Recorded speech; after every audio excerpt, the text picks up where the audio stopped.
नमस्कार। आज के क्लास में आपका स्वागत है। मैं बेलूर मठ लाल भाव विद्यालय का शिक्षक आज आपके लिए लाया हूं आवर्त सारणी का भाग 2। इस भाग में हम लोग देखेंगे कि दीर्घाकार आवर्त सारणी क्या है। इस आवर्त सारणी में तत्वों का वर्गीकरण किस प्रकार से किया गया है। आवर्त सारणी में हाइड्रोजन के स्थान को लेकर क्या समस्याएं हैं वो भी हम लोग देखेंगे और आखिर में देखेंगे कि ट्रांस यूरेनिक तत्व किन्हें कहते हैं। आइए शुरू करते हैं आज का क्लास। तो दीर्घाकार आवर्त सारणी देखिए, हम लोगों ने पिछले भाग में आवर्त सारणी में तत्वों का वर्गीकरण किस प्रकार से होता है इसकी चर्चा किया था और उस चर्चा के समय हम लोगों ने देखा था कि कुछ ऐसे नियम हैं जिनको समय के साथ साथ उनकी उन्नति हुई है, उनकी प्रगति हुई है।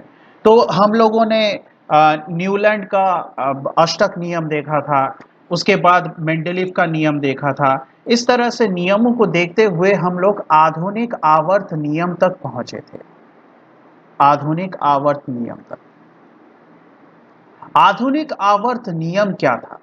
आधुनिक आवर्त नियम में हमने देखा था कि तत्वों के को उनकी परमाणु संख्या के आधार पे अगर हम लोग सजाएं, उनकी परमाणु संख्या के आधार पर, तो उनके जो गुण हैं, उनके जो गुण है वो हमें वापस आते हुए दिखाई देते हैं। जैसे कि मैं मान लीजिए मैं तत्वों को ए बी सी डी के रूप में लिखता हूं। ए एक तत्व है, बी एक तत्व है, सी एक तत्व है, डी एक तत्व है।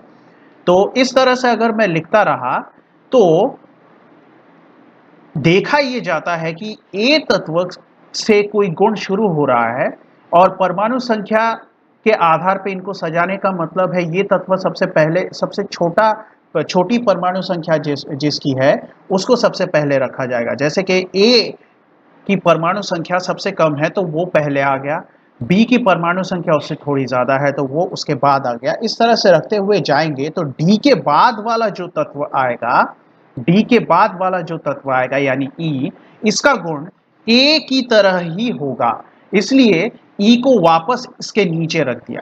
तो इस तरह से रखते रखते फिर से एच के बाद जो तत्व आएगा उसका गुण फिर से ए और ई की तरह ही होगा और इसलिए फिर से इसको इसके नीचे रख दिया। तो इस तरह से तत्वों को सजाने पर, परमाणु संख्या के आधार पर सजाने पर जो तत्व एक के नीचे एक बैठ गए, ये सारे के सारे तत्व एक ही गुण दिखाने लगे और इसी को हम लोगों ने आधुनिक आवर्त नियम में ढाला था। क्यों? क्योंकि आधुनिक आवर्त नियम में परमाणु संख्या के आधार पर तत्वों को सजाया गया था। मतलब तत्वों के भौतिक तथा रासायनिक गुण उनकी परमाणु संख्या के आवर्ती फलन होते हैं। मतलब परमाणु संख्या के आधार पे ये जो वाक्य बार बार कहा जा रहा है कि तत्वों के भौतिक तथा रासायनिक गुण उनकी परमाणु संख्या के आवर्ती फलन होते हैं, ये आधुनिक आवर्त नियम है। लेकिन इसका मतलब क्या है? इसका मतलब ये है कि अगर हम लोग तत्वों को उनके परमाणु संख्या के बढ़ते क्रम में सजाए तो उनके भौतिक तथा रासायनिक गुण हमें वापस आते हुए नजर आते हैं।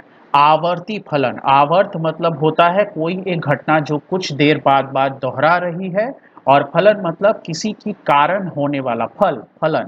ठीक है, आवर्त फलन। तो इसका मतलब यहाँ पे क्या हुआ? इसका मतलब ये हुआ कि सारे तत्वों के भौतिक तथा रासायनिक गुण उनके परमाणु संख्या के आधार पर वापस आते रहते हैं।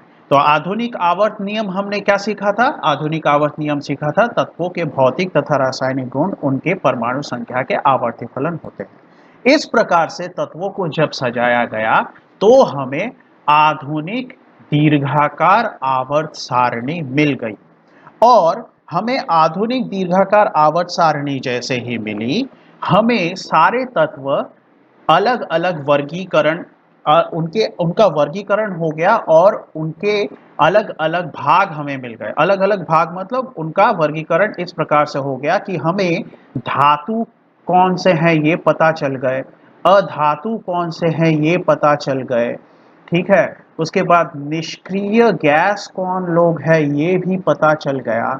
ठीक उसी तरह से हमें उनके बारे में ये भी पता चल गया कि कौन लोग ट्रांस यूरेनिक है।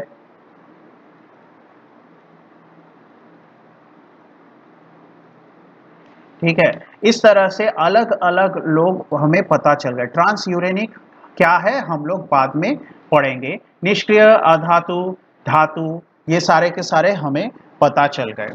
तो इसी तरह से संक्रमण तत्व कौन लोग हैं ये भी पता चल गया। तो इस तरह से सारे के सारे तत्व अलग अलग रूप में हमें वर्गीकरण हमें करने का मौका मिल गया। तो इसलिए दीर्घाकार आवर्त सारणी बहुत ज्यादा इंपॉर्टेंट है। तो ये तो हो गई एक बात। दूसरी बात यह है कि इस दीर्घाकार आवर्त सारणी में हमें ऐसे 7 लाइनें मिल गई। मतलब ये जो टेबल है, ये ऐसे जो आवर्त सारणी का टेबल हमें मिला, उसमें इस तरह से ऐसे 7 लाइनें मिल गई। इन 7 लाइनों को आवर्त कहते हैं। तो इसका मतलब दीर्घाकार आवर्त सारणी में 7 आवर्त होते हैं। ठीक उसी तरह से हमें ऊपर से नीचे ऐसे 18 स्तंभ मिल गए, ऐसे 18 स्तंभ मिल गए। और इन स्तंभों को हम लोग ग्रुप या श्रेणी कहेंगे। ठीक है, इनको हम लोग या तो श्रेणी कहेंगे या तो फिर ग्रुप। मतलब ग्रुप तो इंग्लिश में हो गया और हिंदी में वर्ग।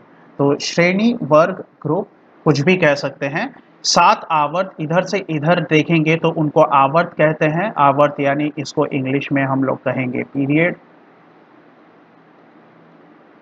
और ऊपर से नीचे ये हो गए ग्रुप इंग्लिश में, और हिंदी में श्रेणी या वर्ग। तो इस तरह से हमें दीर्घाकार आवर्त सारणी मिल गई परमाणु संख्या के आधार पे तत्वों को सजाने पर। तो देखिए क्या क्या हुआ। यह आवर्त सारणी आधुनिक आवर्त नियम पर आधारित है। तो दीर्घाकार आवर्त सारणी कौन से नियम पर आधारित है? आधुनिक आवर्त नियम पर। और आधुनिक आवर्त नियम क्या था? तत्वों के भौतिक तथा रासायनिक गुण उनके परमाणु संख्या के आवर्ती फलन होते हैं। आगे इस आवर्त सारणी में 7 आवर्त, जो कि मैंने आपको अभी समझाया, और 18 वर्ग या श्रेणी होते हैं। ठीक है। और इस सारणी में धात्वीय तत्व, अधात्वीय तत्व, संक्रमण तत्व, निष्क्रिय तत्व, सब के सब स्पष्ट रूप से इनका वर्गीकरण हो गया। तो इस तरह से दीर्घाकार आवर्त सारणी से हमें इतनी मदद मिल गई कि हमें ये सारे के सारे तत्व अलग अलग रूप में हमें समझ में आने लगे। और अब आगे हम देखेंगे कि दीर्घाकार आवर्त सारणी को पढ़ने के लिए हमें सारणी का कितना भाग याद रखना पड़ता है।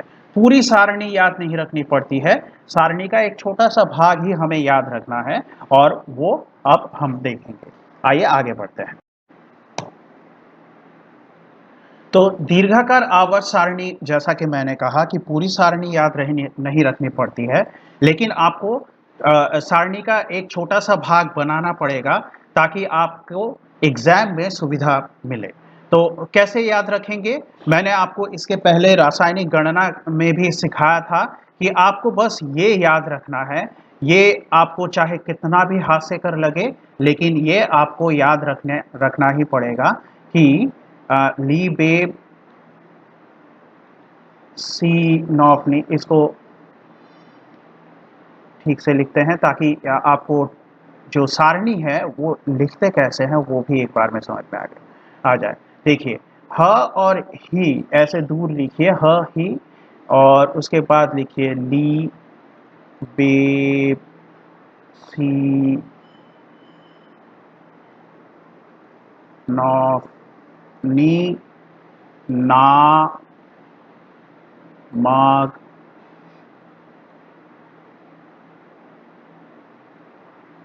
आल सी, और ये है पास्कल आर, सॉरी।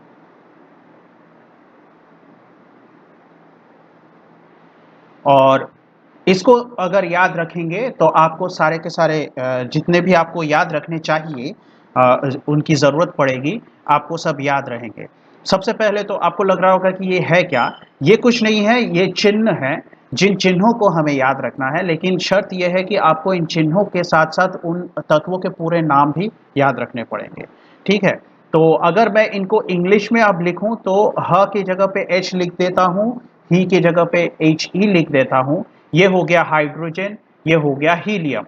अब देखिए, ली मतलब लिथियम होता है और ये सारे नाम आपको जानने हैं। ये सिर्फ आप ये याद रख लेंगे और इसके बाद आपको तत्वों का नाम ही नहीं पता है तो उससे कोई फायदा नहीं होगा। B E beryllium, B boron, C ये जो सी है सी ये है कार्बन का। ये नो जो है ये नो में दो तत्व है, एक है नाइट्रोजन दूसरा है ऑक्सीजन और फ के लिए हम लोग फ्लोरीन का इस्तेमाल करते हैं और हीलियम के नीचे आ जाएगा नियॉन। तो आप देख रहे हैं कि सिर्फ इसको याद रखने से काम नहीं बनेगा, आपको थोड़ा बहुत पता भी होना चाहिए कि ये नो जो है ये दो तत्वों के लिए है, ठीक है? तो ये थोड़ा एक दो बार आप लिख के इसको प्रैक्टिस करेंगे तो आपको याद हो जाएगा। ये कुछ ज़्यादा कठिन काम भी नहीं है। और अगर आप ये हिंदी में ना लिखकर शुरू से ही इंग्लिश में करते हैं तो आपको ये भी याद नहीं रखना पड़ेगा कि ये नो में नाइट्रोजन और ऑक्सीजन अलग है, इस तरह की चीज़ें। तो देखिए आगे क्या है ना, सोडियम, सोडियम ये Na होता है, आप इसमें गलती मत कीजिएगा, ठीक है? तो बहुत लोग इसको N देखते हैं तो नाइट्रोजन बोलने लगते हैं, ऐसा नहीं है। सोडियम Na, नाइट्रोजन सिर्फ N।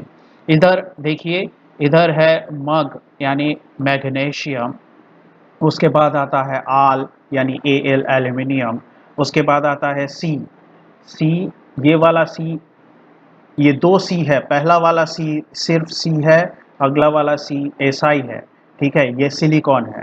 तो नामक आलसी पास्कल आर, पास्कल में देखिए कितने सारे हैं, PaCl, ठीक है? तो इसलिए इसको इंग्लिश में ही आप याद कीजिए तो ये सब आपको याद करने की ज़रूरत नहीं है। हालांकि इंग्लिश में अगर परेशानी है तो हिंदी में याद करके रखिए, लेकिन ये वाला सब ध्यान में रखिएगा कि पास्कल PaCl ये अलग अलग है। तो पास्कल और यहाँ पे आ गया आर। तो देखिए hydrogen, helium, lithium, beryllium, boron, carbon, nitrogen, oxygen, fluorine, neon, sodium, magnesium, aluminium, silicon, phosphorus, ठीक है? पी फॉस्फोरस है, बहुत लोग पोटेशियम बोलने लगते हैं, नहीं ये फॉस्फोरस है। Sulphur, chlorine, argon.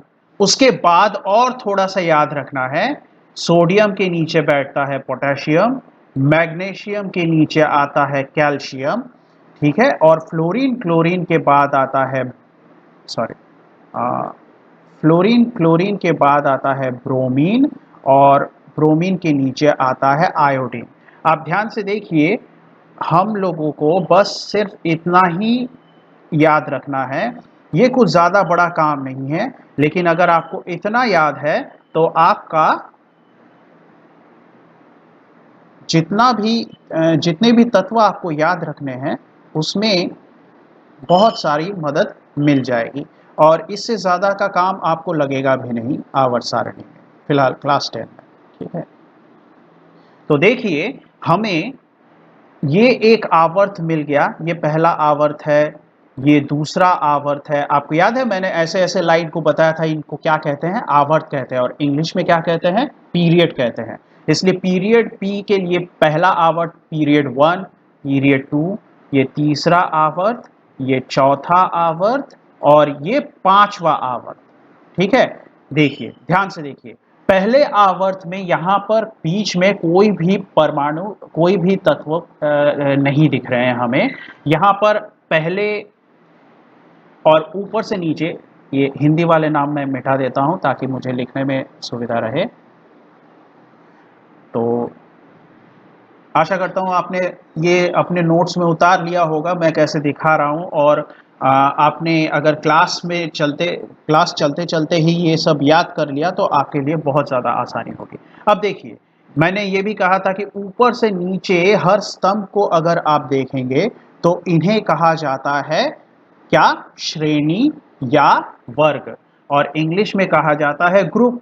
तो ग्रुप इंग्लिश में कहा जाता है तो हम लोग इसको G1, G2, G3, G4, G5, G6, G7, G8 ऐसे कर सकते हैं। ठीक है, हालांकि अभी ये G1 2 3 ऐसे ना लिखकर आप समझिए एक के बाद एक मैंने लिखा है तो 8 ऐसे बताए हैं, लेकिन इनके नंबर थोड़े से अलग होंगे, मैं आपको बताऊंगा कैसे अलग होंगे। लेकिन आप फिलहाल समझ के रखिए कि ये ऊपर से नीचे जितने भी स्तंभ आपको दिख रहे हैं ऐसे 8 स्तंभ आपको मिले, और इधर से इधर लाइन में आपको ऐसे याद रखने के लिए, ऐसे तो दीर्घाकार आवर्त सारणी में ऐसे लाइन कितने पीरियड होते हैं 7, और ऊपर से नीचे कितने ग्रुप होते हैं 18, लेकिन यहाँ पे आपको यहाँ से ऊपर से नीचे सिर्फ 8 ही याद रखने हैं, और इधर से इधर सिर्फ 5 याद रखने हैं। और 5 में भी चौथे नंबर पर देखिए ये यहाँ के जितने भी परमाणु हैं, यहाँ पे परमाणु है, ऐसा नहीं है कि यहाँ पे खाली जगह है, यहाँ पे तत्व है, लेकिन इन तत्वों को आपको याद नहीं रखना है, इनको याद नहीं रखना है। आपके लिए जो जरूरी तत्व है सिर्फ वही दिखाया गया है। पांचवें आवर्त में देखिए ये सारे के सारे तत्व आपके लिए, इनको याद रखने की जरूरत नहीं है, केवल आयोडीन को याद रखना है। ठीक है, और आयोडीन के बाद वाला तत्व भी आपको याद रखने की जरूरत नहीं है। हालांकि हम लोग इसको और इसके नीचे क्या आता है याद कर लेंगे, लेकिन फिलहाल तो आपको इतना याद कर लेना है। ठीक है, तो क्या है हमें जो याद रखना है, जो 2 लाइन ही लिबेप्सिनॉफ्नी नामागाल्सी पास्कलार, ये याद कर लिया तो देखिए यहां तक याद हो जाता है। उसके बाद सोडियम के नीचे पोटेशियम बैठाएंगे, मैग्नीशियम के नीचे कैल्शियम बैठाएंगे, क्लोरीन के नीचे ब्रोमीन बैठाएंगे, ब्रोमीन के नीचे आयोडीन बैठाएंगे। आप यहाँ पर हो सके तो वीडियो को पॉज करके एक बार ये जो 2 लाइन है ही लिबेप्सिनॉफ्नी नामागाल्सी पास्कलार याद कर लीजिए। कॉपी में 2-3 बार मैंने जैसे बनाया है इसको, टेबल को बना लीजिए, तो आपको इसके आगे का क्लास समझने में बिल्कुल भी परेशानी नहीं होगी, और आपका एक बहुत बड़ा काम आसान हो जाएगा। तो आशा करता हूँ आप ये कर लेंगे। तो ये जो दीर्घाकार आवर्त सारणी का छोटा सा भाग है ये आपको बस याद रखना है। अब आइए देखते हैं कि दीर्घाकार आवर्त सारणी, ये देखिए ये मैंने आपको रफ में कैसे बनाते हैं वो बना के दिखाया है। अगर मैं पहले ही ये आपको बता देता तो आपको ये थोड़ा सा ज़्यादा जटिल लगता। तो यहाँ पे इतना सब कुछ कैसे आ गया है वो आप धीरे धीरे समझिए। अगर आपने वीडियो पॉज करके याद नहीं किया है तो अभी भी समय है, याद कर लीजिए, आएगा नहीं तो आप डायरेक्ट इसको देखेंगे तो आप कंफ्यूज हो जाएंगे। तो अगर आपको याद हो गया है तो आप इसको देखेंगे, इस टेबल को देखेंगे तो आपको कोई भी कंफ्यूजन नहीं होगी। तो देखिए जैसा कि मैंने आपको दिखाया था आवर्त सारणी में ये देखिए थोड़ा सा रंग को बदल लेते हैं, और ही लिबेप्सिनॉफ्नी नामागाल्सी पास्कलार, और ये सोडियम के नीचे पोटेशियम, मैग्नीशियम के नीचे कैल्शियम, क्लोरीन के नीचे ब्रोमीन और ब्रोमीन के नीचे आयोडीन, ये हम लोगों ने अभी तक याद कर लिया होगा। अब आप ध्यान से देखिए, आपको दिख रहा होगा कि जैसे ये इधर वाला जो लाइन है यहाँ पे मैंने लिखा है क्या, वर्ग का नाम। तो वर्ग के नाम में पहला जो वर्ग है ये याद रखिए ये नाम है, संख्या नहीं है, संख्या यहाँ पे है। तो वर्ग का नाम जो है पहले वर्ग का क्या नाम है 1a, दूसरे वर्ग का नाम क्या है 2a, तीसरे का 3a, ऐसे 4a 5a 6a 7a तक गया है। उसके बाद वाले वर्ग का नाम क्या है 0। आप इसको थोड़ी देर के लिए अलग रखिए अपने दिमाग से, यहां तक सोचिए। यहाँ पे ए दिया हुआ है, लेकिन अगर ए नहीं रहता तो इतना तो समझ में आ रहा है कि एक के बाद एक 7 वर्ग है, तो 7 तक हमने लिख दिया है। ए होने का मतलब है कि जरूर कुछ ऐसे वर्ग भी होंगे जो कि 1b होगा, 2b होगा, 3b होगा, ऐसे वर्ग होंगे जिनको हमें याद रखने की जरूरत नहीं है, वो हमारे लिए याद रखना जरूरी बिल्कुल भी नहीं है, तो हम उन्हें यहाँ पे नहीं लिखेंगे। तो इसलिए 1a 2a 3a 4a 7a तक हमें याद है। उसके बाद एक शून्य ग्रुप है जिस पे मैं अभी बात करूंगा, और साथ ही साथ कुछ बी वाले भी ग्रुप हैं जिनको हमें यहाँ पे दिखाने की जरूरत नहीं पड़ती है। ठीक है, ये बात समझ में आ जानी चाहिए। अब शून्य की बात करते हैं। याद कीजिए, हम लोगों ने जब पिछले क्लास में मेंडलीव के आवर्त सारणी की बात की थी, तो हमने कहा था कि मेंडलीव ने अपनी आवर्त सारणी में निष्क्रिय गैसों के लिए जगह ही नहीं छोड़ी थी। आपको याद होगा। अगर आपको याद नहीं है तो इसका मतलब आपने पिछला क्लास रिवाइज नहीं किया है। आप थोड़ा सा उसको रिवाइज कर लीजिए तो आपको याद आ जाएगा। तो आप याद कीजिए कि ये जो निष्क्रिय गैस है, ये निष्क्रिय गैस मेंडलीव के आवर्त सारणी में थे ही नहीं। तो मेंडलीव ने उनको कोई वर्ग का नाम ही नहीं दिया था। अब मेंडलीव ने कोई नाम नहीं दिया था, और जब दीर्घाकार आवर्त नियम का आविष्कार हो गया और दीर्घाकार आवर्त सारणी बनाई गई, तो मेंडलीव ने कोई जगह नहीं दी थी। तो क्या करें अब? 1 2 3 4 5 6 7 तक हो गया है। तो जो नंबर इस्तेमाल नहीं किया गया था वो बचा था शून्य। तो इसलिए निष्क्रिय गैसों को उनके वर्ग को शून्य नाम दे दिया गया। अब आपको लगेगा कि 8a क्यों नहीं दिया गया? क्योंकि 8a मेंडलीव ने किसी और को दे दिया था, तो शून्य बचा नहीं था, तो शून्य डाल दिया गया और वहां पे निष्क्रिय गैस बैठ गए। ये हीलियम, हीलियम, नियॉन, ये जितने भी हैं निष्क्रिय गैस, ये सारे के सारे helium, neon, argon, krypton, xenon, ये सारे के सारे वो बैठ गए एक के नीचे एक। तो आपको समझ में आ रहा होगा कि ये वर्ग क्या है। ये वर्ग जो निष्क्रिय गैस का वर्ग है, इसको शून्य वर्ग कहते हैं। और ए क्यों लिखा है? कोई ग्रुप होंगे जो बी वाले होंगे, उनसे हमें अभी मतलब नहीं है। अब वर्ग का नाम समझ में आ गया, अब संख्या को समझते हैं। देखिए देखिए, पहला वर्ग उसकी संख्या क्या डाली है हमने? 1।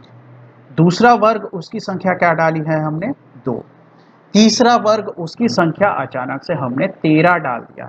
ये बीच में 10 नंबर कैसे आगे चला गया? तो आप इस हरी वाली पट्टी को ध्यान में रखिए। ये हरी वाली पट्टी जहां पे है, यहाँ पे 10 ऐसे यहाँ पे 10 ऐसे ग्रुप है। ये हरी वाली पट्टी में 10 ऐसे ग्रुप छुपे हुए हैं जिन्हें हमें जानने की ज़रूरत नहीं है। और वो वाले ग्रुप कौन से हैं? वो वाले बी वाले ग्रुप हैं। 1b, 2b, 3b, ये वाले ग्रुप है यहाँ पर। इन्हें हमें जानने की ज़रूरत नहीं है। ये लोग बीच में आ गए हैं, लेकिन हमें इन्हें जानने की ज़रूरत नहीं है। हम लोग इन बीच के 10 ग्रुपों को छोड़कर डायरेक्ट 13 नंबर के ग्रुप पे चले जाते हैं। इसलिए पहला ग्रुप ये वाला, दूसरा ग्रुप ये वाला। जो 3a ग्रुप है वो असल में 13 नंबर का ग्रुप है। मतलब 2a और 3a के बीच में 10 बी वाले ग्रुप बैठे हैं। तो आपको ध्यान में रखना है कि ये जो बी वाला ग्रुप है, ये बी वाले ग्रुप की बात हम लोग थोड़ी देर बाद करेंगे। तो ये लोग यहाँ पे बैठे हुए हैं 2 और 13 के बीच में। ठीक है, मतलब 2a और 3a के बीच में ये 10 लोग बैठे हैं, इसलिए 2 के बाद हमें नंबर क्या दिख रहा है? वर्ग संख्या 13। उसके बाद कोई परेशानी नहीं है, 13 के बाद 14 आता है, 15, 16, 17, 18। तो इस तरह से ग्रुप की संख्या यानी वर्ग संख्या हमने डाल दी। तो कुल मिला के हमें 8 ग्रुप याद करने पड़ रहे हैं, और उनके नाम क्या है? बहुत ध्यान से, सिर्फ ए से नाम किया जा गया है 7वें ग्रुप तक। उसके बाद वाला क्या है? शून्य ग्रुप। और वर्ग संख्या पहला, दूसरा, बीच में 10 आ गए तो उनको छोड़ देंगे, 13, 14, 15, 16, 17, 18। तो ये ऊपर का ये जो भाग है आपके समझ में आ गया होगा। हरी वाली पट्टी क्यों है आपके समझ में आ गई होगी। इधर मैंने आपको पहले ही समझा दिया था, ये पहला आवर्त है, ये दूसरा आवर्त है, तीसरा, चौथा, पांचवा।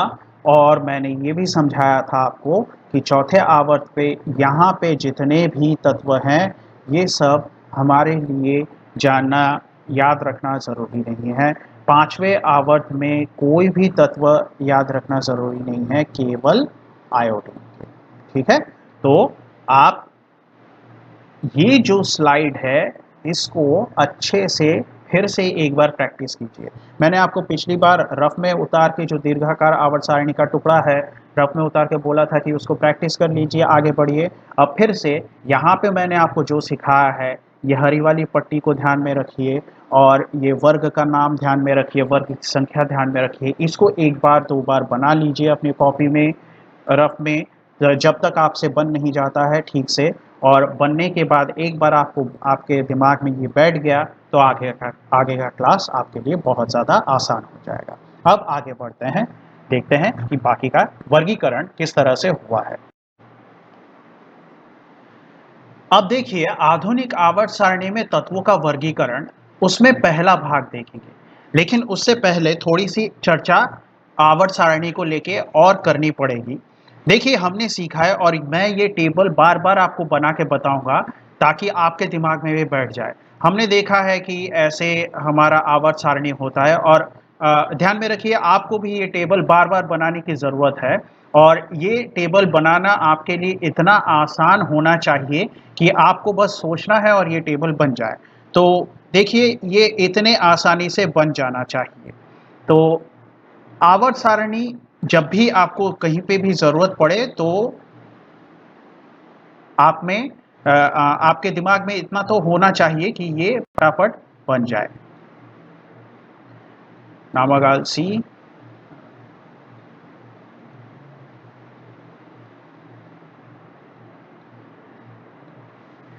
उसके बाद इसके नीचे क्या था, पोटेशियम था, इसके नीचे क्या था, कैल्शियम था, यहाँ पे क्या था, ब्रोमीन था, यहाँ पे क्या था, आयोडीन था।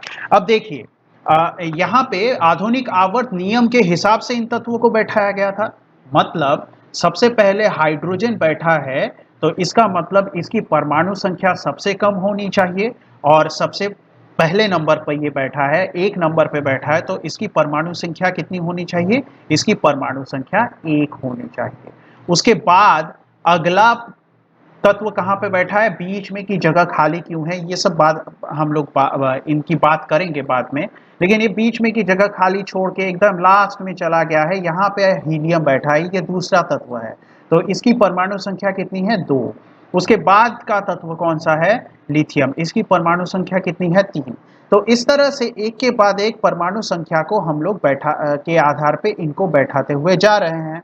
और मैंने आपको रासायनिक गणना में भी आपको सिखाया था कि परमाणु संख्या ही एक परमाणु की पहचान होती है।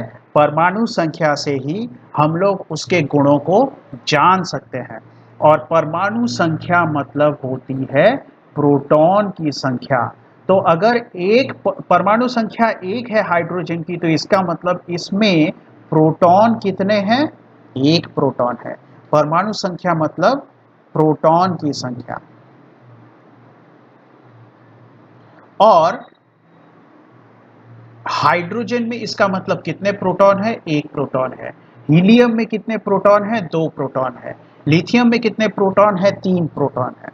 और अब तक आपको यह भी पता होगा कि जितने प्रोटॉन होते हैं, जितने प्रोटॉन होते हैं, उतने ही क्या होते हैं, उतने ही इलेक्ट्रॉन होते हैं।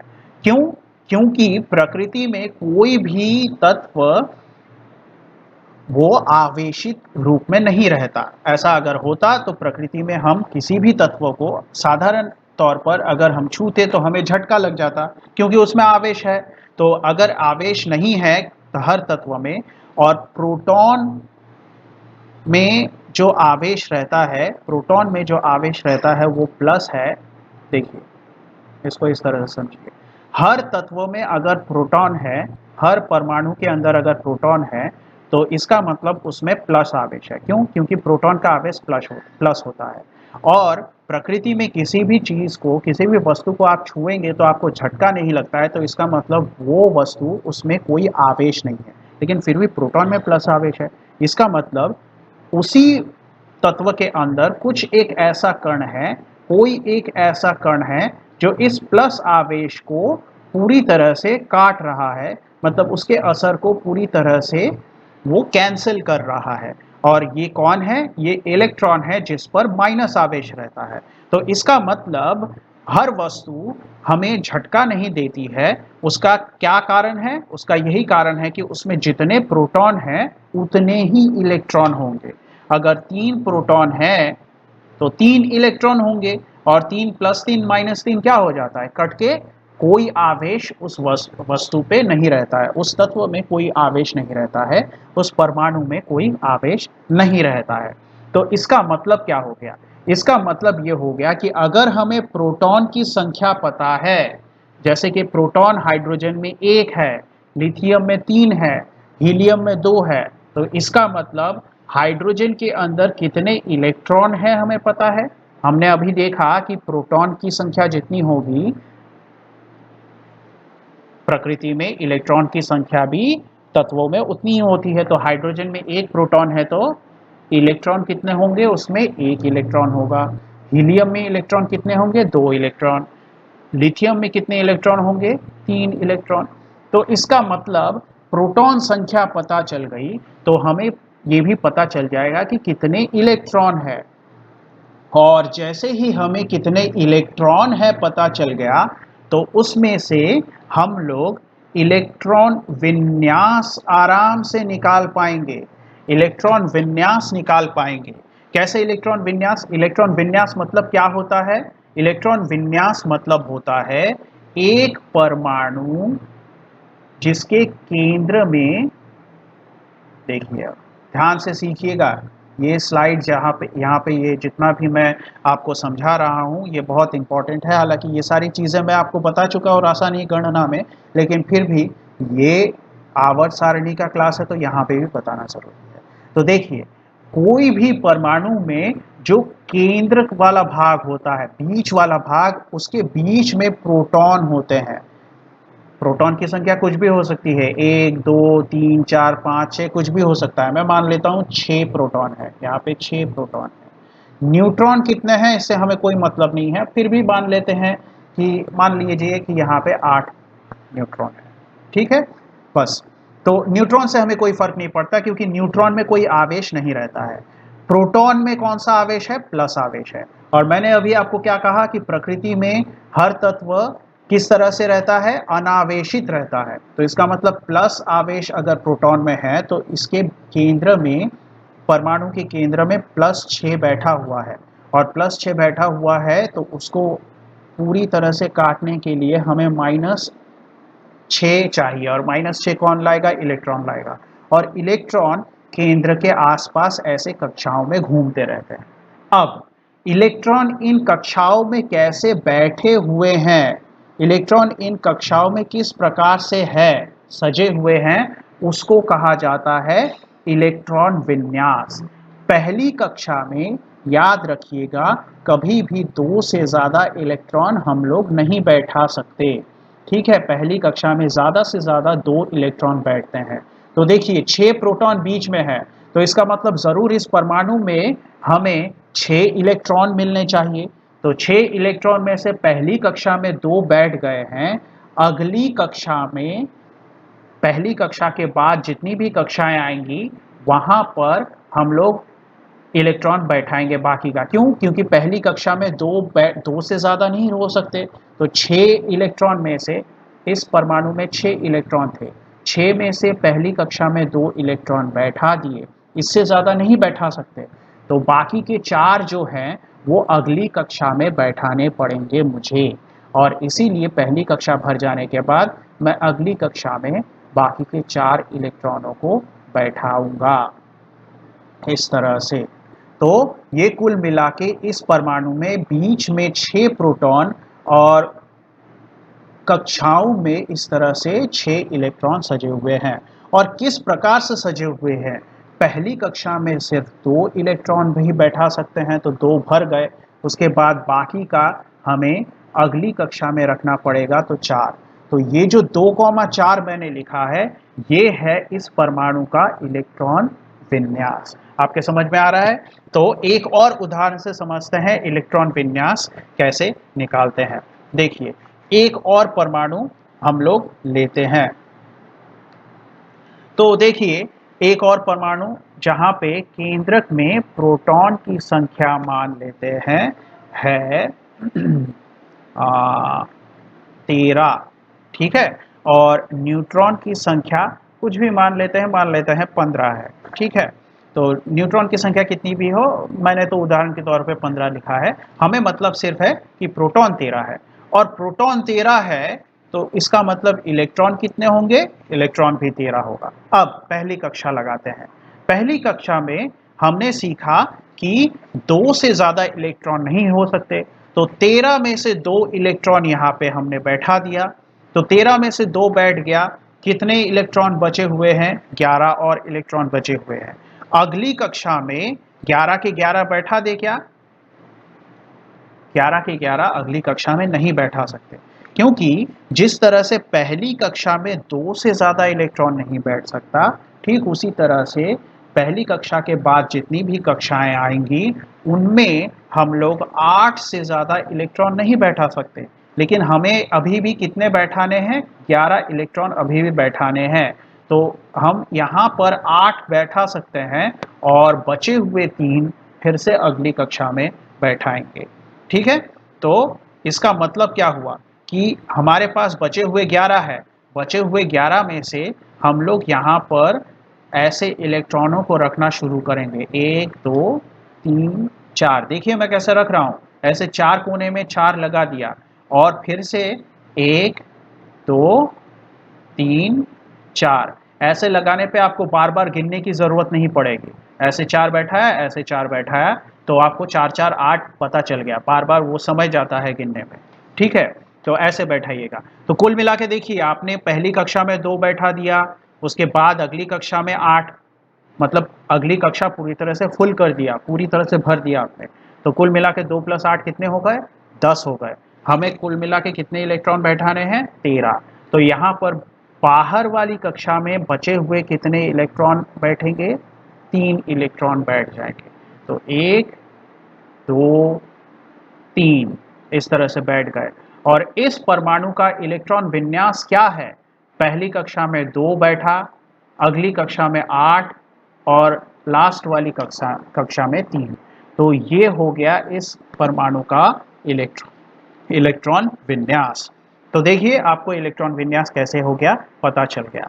एक और ट्राई करते हैं, एक और जैसे कि यहाँ पर देखिए, अगर मैं इसको फिर से मिटा लें और अब मान लीजिए कि हमारे पास जो प्रोटॉन संख्या यानी परमाणु संख्या है वो है 18। अब ध्यान दीजिए, अब देखिए कि यहाँ पर प्रोटॉन कितने हैं? 18। न्यूट्रॉन कितने हैं? कितने भी हो हमें उससे कुछ मतलब नहीं है, ठीक है, कुछ भी हो सकता है। यहाँ पे मान लीजिए मैंने 20 बैठा दिया, लेकिन इस संख्या से कोई फर्क नहीं पड़ता है, हमें सिर्फ मतलब है प्रोटॉन की संख्या से। तो प्रोटॉन अगर 18 है तो इलेक्ट्रॉन कितने होंगे? इलेक्ट्रॉन भी 18 होंगे। पहली कक्षा में कितने बैठा सकते हैं हम? 18 में से 2 ही बैठा सकते हैं, उससे ज़्यादा तो नहीं बैठा सकते। बचे कितने? 16। 16 बचे, तो 16 में से हम अगली कक्षा में कितने बैठा सकते हैं? 16 में से हम सिर्फ 8 ही बैठा सकते हैं। तो इसका मतलब पहले 8 बैठा दें, 1 2 3 4 और फिर से 1 2 3 4, ये 8 बैठ गए। ठीक है, अब इससे ज़्यादा इस कक्षा में नहीं बैठा सकते तो अगली कक्षा में जाना पड़ेगा। ठीक है, उस कक्षा में कितने बैठाने पड़ेंगे? उस कक्षा में भी बचे हुए 8। क्यों?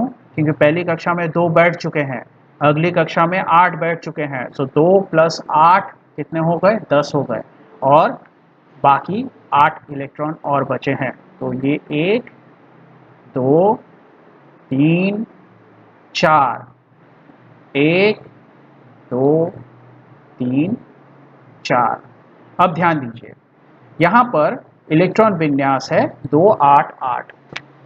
अब आप थोड़ा सा ध्यान दीजिए, जब भी ये कक्षा में 8 इलेक्ट्रॉन भर रहा है या पहली कक्षा में 2 इलेक्ट्रॉन भर जा रही है, तो इसका मतलब हमें अगली कक्षा में जाना पड़ेगा।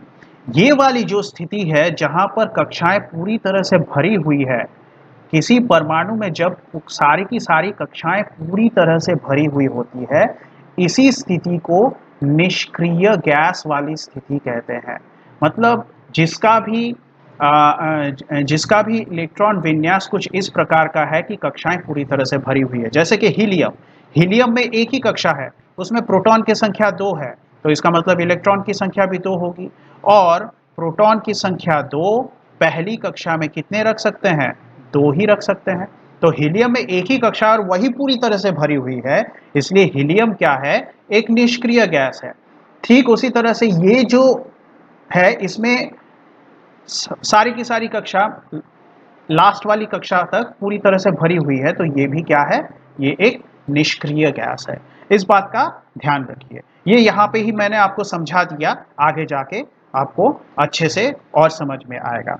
ठीक है, तो इस बात का ध्यान रखिए कि हर बार आग जो बाहर की कक्षा है वो पूरी तरह से भरने के बाद नई कक्षा डालनी पड़ती है, और जब भी हम नई कक्षा डालते हैं तो एक घटना घटती है जिसको कहते हैं आवर्ती फलन। ठीक है, आवर्ती फलन आपने अभी थोड़ी ये आपने जो आवर्त का नियम है उसी में सीखा होगा। तो आवर्ती फलन घटना हम कैसे घट रही है वो भी देखेंगे। तो आइए सबसे पहले तो बात कर लेते हैं पहले वर्ग की। आपको याद करना है कि फिर से हमारा आवर्त सारणी किस तरह से लिखा जा रहा था, अहि ली बे सी नौ नी ना मग आल सी पास्कल आर, उसके बाद इसके नीचे पोटेशियम कैल्शियम ब्रोमीन आयोडीन। ठीक है, पहला वर्ग कौन सा है, पहला वर्ग है ये वाला, ये वाला। अब हम लोग इसके बारे में जानेंगे। अच्छा, अब याद कीजिए इस वर्ग का नाम क्या था, इस वर्ग का नाम था 1a।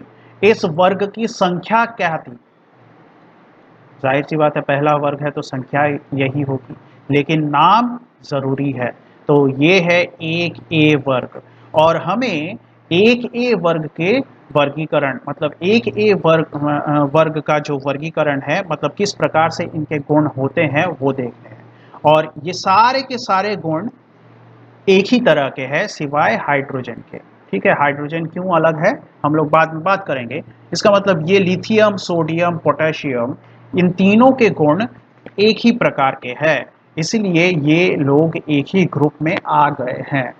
ठीक है, तो देखिए, तो जितने भी है पहले वर्ग के जितने भी परमाणु हैं इनको विशेष नाम दिया गया है, इनको कहा गया है क्षारीय धातु। लेकिन हाइड्रोजन क्षारीय धातु नहीं है। ठीक है, हाइड्रोजन अलग है। क्षारीय धातु कौन कौन है, मतलब लिथियम है, सोडियम है, पोटेशियम है, ये क्षारीय धातु के उदाहरण है। तो इनको क्षारीय धातु क्यों कहा गया है, क्षार असल में क्या है, क्षार असल में वे यौगिक है जिनमें हमें हाइड्रोक्साइड के आयन युक्त अवस्था में मिलते हैं।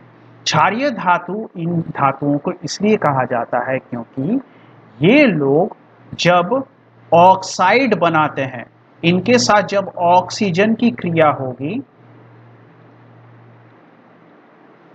तो ये आसानी से ऑक्साइड बना लेते हैं, जैसे lithium oxide, sodium oxide, potassium oxide. ठीक है, तो ये बना लेते हैं। तो ये lithium oxide, sodium oxide, potassium oxide आसानी से बना लेते हैं, और ऑक्साइड क्षारीय होते हैं तो इसलिए इनको क्षारीय धातु कहते हैं। ठीक उसी तरह से इन पे अगर हम लोग पानी डाल दें, जल इनके साथ प्रतिक्रिया करें तो इनका हाइड्रोक्साइड बनता है। ठीक है, देखिए ऑक्साइड कैसे कैसे बनेगा, लिथियम ऑक्साइड। अब लिथियम ऑक्साइड यहाँ पे ऐसे बनेगा, सोडियम ऑक्साइड ऐसे बनेगा, ये Na2O क्यों है, Li2O क्यों है, K2O क्यों बनेगा। ठीक है, हमने रासायनिक गणना में सीख लिया था, क्यों, क्योंकि Li के पास 1 प्लस है, ऑक्सीजन के पास 2 माइनस है, ऑक्सीजन के 2 माइनस को काटने के लिए लिथियम के 2 प्लस की जरूरत है। लिथियम के पास 1 प्लस है, सोडियम के पास भी 1 प्लस होता है, पोटेशियम के पास भी 1 प्लस होता है। कैसे आता है, एक इलेक्ट्रॉन को निकाल देने के कारण आता है। अगर आपको समझ में नहीं आ रहा है कि यहाँ पे क्या हो रहा है, रासायनिक गणना आप अच्छे से देखिए, वहाँ पे यहाँ पे ये जितनी भी चीज़ें हैं मैंने आपको विस्तार से समझाई है। तो देखिए बड़े आसानी से ऑक्सीजन के साथ ये प्रतिक्रिया करके ऑक्साइड बनाएंगे, और ये ऑक्साइड क्षारीय प्रकृति के होते हैं। ठीक उसी तरह से पानी के साथ प्रतिक्रिया करके लिथियम हाइड्रोक्साइड बनेगा, sodium hydroxide, sorry, lithium hydroxide बनेगा, सोडियम हाइड्रोक्साइड बनेगा, पोटेशियम हाइड्रोक्साइड बनेगा। फिर से वही बात, क्यों हाइड्रोक्साइड और लिथियम यहाँ पे सीधा सीधा जुड़ गया है, क्योंकि लिथियम के पास एक ही प्लस है, हाइड्रोक्साइड के पास एक ही माइनस है, सीधा सीधा जुड़ जाएगा। सोडियम के पास एक ही प्लस है, हाइड्रोक्साइड के पास एक ही माइनस है, और पोटेशियम के पास एक प्लस, हाइड्रोक्साइड के पास एक माइनस। तो ये सीधे सीधे जुड़ जाएंगे, lithium hydroxide, sodium hydroxide, potassium hydroxide, ये आपका बन जाएगा। तो आप देख रहे हैं इनको क्षारीय धातु क्यों कहा जा रहा है, क्योंकि ये ऐसे यौगिक बना रहे हैं जहाँ पे हाइड्रोक्साइड है, या ऐसे यौगिक बना रहे हैं जो कि ऑक्साइड है, जो कि क्षारीय प्रकृति के होते हैं, इसलिए इन्हें क्षारीय धातु कहा जाता है। ठीक है। ठीक उसी प्रकार से यहाँ पर हमें ये भी ध्यान में रखना है कि ये जो क्षारीय धातु है इनमें हाइड्रोजन नहीं आएगा। ठीक है, तो आइए देख लेते हैं। तो देखिए, क्षारीय धातु पहले वर्ग में होते हैं। तो पहले वर्ग मतलब एक एक के तत्वों को क्षारीय धातु कहते हैं। इनके उदाहरण क्या हैं? Lithium, sodium, potassium. और इन धातुओं के ऑक्साइड और हाइड्रोक्साइड क्षारीय होते हैं। अभी मैंने आपको समझाया, इनके ऑक्साइड मतलब ये ऑक्सीजन के साथ प्रतिक्रिया करके lithium oxide, sodium oxide, potassium oxide ऐसे सब यौगिक तैयार करते हैं। ठीक उसी तरह से पानी के साथ प्रतिक्रिया करके ये lithium hydroxide, sodium hydroxide, potassium hydroxide तैयार करते हैं, इसलिए इन्हें क्षारीय धातु कहते हैं। ठीक है। अब देखिए यहाँ पे ये वाला पॉइंट मैं आपको समझा देता हूँ। देखिए ध्यान दीजिए, सबसे पहले लिथियम की बात करते हैं। ठीक है, थोड़ा सा साफ कर लें। सबसे पहले लिथियम की बात करते हैं। लिथियम कौन से नंबर पे है? तीसरे नंबर पे है। उसकी परमाणु संख्या कितनी है? 3 है। तो यहाँ पे देखिए, लिथियम के केंद्रक में 3 प्रोटॉन है, और उसके कक्षा, पहली कक्षा उसमें 3 तो नहीं रख सकते हैं, उसमें 2 ही इलेक्ट्रॉन रख सकते हैं, और फिर अगली कक्षा में हमें जाना पड़ेगा। ठीक है, अगली कक्षा में कितने इलेक्ट्रॉन लगाने पड़ेंगे? अगली कक्षा में 1 इलेक्ट्रॉन लगाना पड़ेगा। ठीक है, अगली कक्षा में 1 ही इलेक्ट्रॉन रहेगा, तो कुल मिला के 3 इलेक्ट्रॉन हो जाएंगे। अब ध्यान दीजिए कि सारे के सारे, अब ये वाली चीज हम लोग रासायनिक गणना में भी बात कर चुके हैं। जितने भी परमाणु हैं, इनकी एक इच्छा होती है, इनकी इच्छा होती है कि वो अपने करीबी निष्क्रिय गैस का इलेक्ट्रॉन विन्यास प्राप्त करे।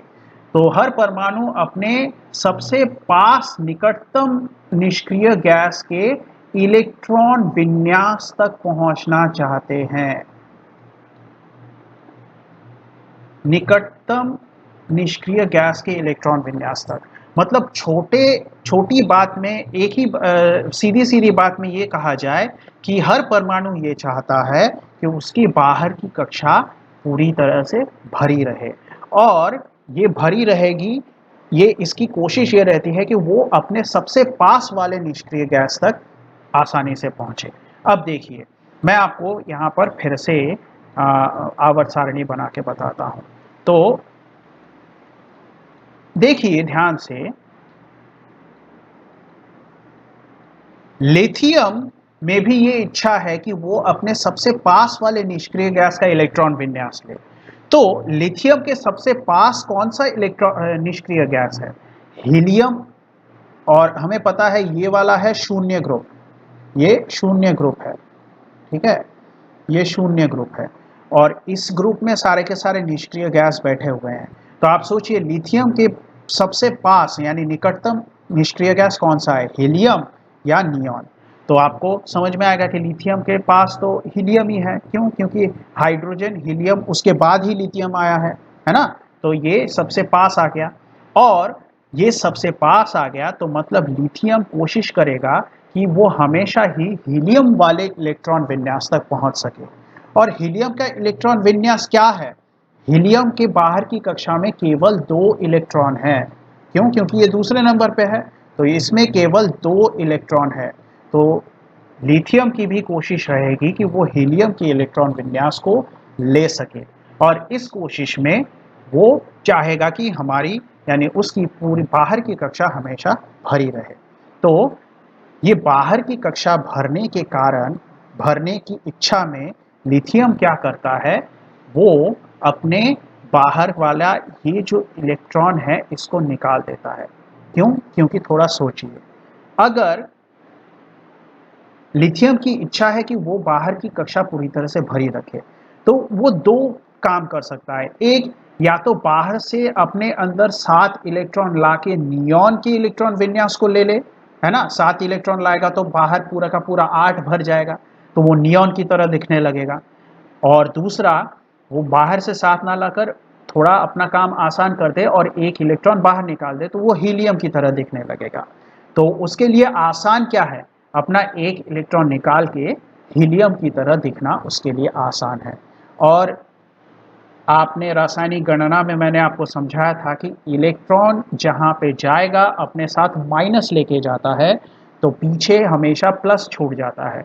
तो यहाँ से एक इलेक्ट्रॉन निकल गया लिथियम से, तो एक इलेक्ट्रॉन निकल जाने का मतलब है पीछे एक प्लस का छूट जाना।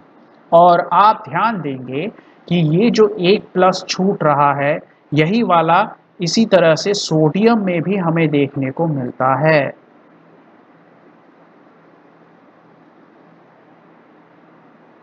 सोडियम में भी देखने को मिलता है। ठीक है, ये पास्कल आर, देखिए ध्यान से, देखिए नियॉन मतलब इलेक्ट्रॉन विन्यास है 2 8, है ना, 1 2 ऐसे करके 10 प्रोटॉन हो गए। 10 प्रोटॉन मतलब यहाँ पे इलेक्ट्रॉन विन्यास कितना मिलेगा आपको, 2,8। और इसके बाद वाला इलेक्ट्रॉन विन्यास मतलब यहाँ पे है सोडियम बैठा हुआ 2,8,1। सोडियम भी फिर से चाहेगा कि उसकी बाहर की कक्षा भरी रहे, और इस कोशिश में वो दो काम कर सकता है। या तो वो सोचे कि मैं आर्गन की तरह दिखने लगूं, आर्गन की तरह दिखना है तो वो बाहर से 7 इलेक्ट्रॉन लाके यहाँ पे जोड़ देगा और 2 8 8 हो जाएगा और उसकी बाहर की कक्षा पूरी तरह से भर जाएगी। लेकिन वो इतनी मेहनत नहीं करेगा। वो कोशिश करेगा कि, इतनी मेहनत कौन करता है, वो कोशिश करेगा कि ये वाला जो इलेक्ट्रॉन है इसको मैं बाहर निकाल दूं, और इसको जैसे ही वो बाहर निकाल देगा तो उसका इलेक्ट्रॉन विन्यास नियॉन की तरह दिखने लगेगा। इसका मतलब जो सोडियम है उसका इलेक्ट्रॉन विन्यास भी 2,8 हो जाएगा। इसका मतलब सोडियम आयन बनाएगा तो वो भी हमेशा Na+ यानी लिथियम की तरह ही दिखने वाला आयन बनाएगा। ठीक उसी तरह से उसके नीचे आर्गन के बाद कौन आता है, पोटेशियम आता है। आर्गन का इलेक्ट्रॉन विन्यास है 2,8,8, क्योंकि ये 18 नंबर पे है। 18 नंबर यानी परमाणु संख्या 18, परमाणु संख्या 18 यानी 18 प्रोटॉन है। 18 प्रोटॉन यानी 18 इलेक्ट्रॉन है। 18 इलेक्ट्रॉन में से 2 इलेक्ट्रॉन पहली कक्षा में बैठ गए, तो कितने बचे, 16 इलेक्ट्रॉन बचे। अगली कक्षा में 16 में से 8 पूरे भर गए, लास्ट के 8 कितने कहाँ जाएंगे, तीसरी कक्षा में। ये आर्गन पूरी तरह से भरने के बाद, उसके बाद देखिए यहाँ पे निष्क्रिय परमाणु के बाद फिर से हमें आवर्त बदल के यहाँ पे आना पड़ रहा है। और जो पोटेशियम है इसका इलेक्ट्रॉन विन्यास है 2,8,8,1, और ये पोटेशियम फिर से इतनी मेहनत करके यहाँ पे जो बैठने वाला निष्क्रिय गैस है उसका इलेक्ट्रॉन विन्यास नहीं लेगा, बल्कि वो कोशिश करेगा कि ये बाहर वाला एक निकाल दे, और पोटेशियम भी जो आयन बनाता है वो ऐसा वाला आयन है। ये सारा सब कुछ मैंने आपको दोबारा समझाया है रासायनिक गणना के बाद फिर से। उसका कारण ये है कि आधुनिक आवर्त सारणी को समझाने के लिए थोड़ा सा ये भी समझना चाहिए। तो अब देखिए कि ये क्या हुआ, ये अपने निकटतम निष्क्रिय गैस का इलेक्ट्रॉन विन्यास प्राप्त करने के लिए ये लोग एक इलेक्ट्रॉन निकाल रहे हैं। ठीक है, तो ये जो एक संख्या में इलेक्ट्रॉन निकल गया इसको कहते हैं संयोजकता। ठीक है, ध्यान में रखिए, यहाँ पे बहुत सारी चीजें एक साथ सीखने को मिल रही है, इसलिए आप इस लेसन को बहुत ध्यान से सीखिएगा और धीरे धीरे करके सीखिएगा। ठीक है, हो सके तो एक से ज़्यादा बार इसको रिवाइंड करके देखिएगा। ठीक है, तो जो भी तत्व जितने इलेक्ट्रॉन निकाल के अपने निकटतम निष्क्रिय गैस तक पहुंचता है, जितने इलेक्ट्रॉन उसने निकाले हैं उसको उसकी संयोजकता बोलते हैं। थोड़ी देर बाद हम लोग ये देखेंगे कि कुछ तत्व इलेक्ट्रॉन ग्रहण करके अपने निकटतम गैस तक पहुंचते हैं, तो जितने इलेक्ट्रॉन वो लोग ग्रहण करते हैं वो उनकी संयोजकता होती है। सीधी सीधी बात में एक परमाणु कितने इलेक्ट्रॉन निकालकर या कितने इलेक्ट्रॉन ग्रहण करके अपने निकटतम निष्क्रिय गैस के इलेक्ट्रॉन विन्यास को प्राप्त करता है, उस इलेक्ट्रॉन कितने इलेक्ट्रॉन निकले या कितने इलेक्ट्रॉन ग्रहण किए गए, उस संख्या को उस परमाणु की संयोजकता कहते हैं। तो यहाँ पे देखिए, जितने भी पहले वर्ग के तत्व हैं, ये लोग अपने निकटतम निष्क्रिय गैस का इलेक्ट्रॉन विन्यास कैसे पा रहे हैं? एक इलेक्ट्रॉन निकालकर। इसलिए इनकी संयोजकता कितनी हुई? इनकी संयोजकता 1 हो गई।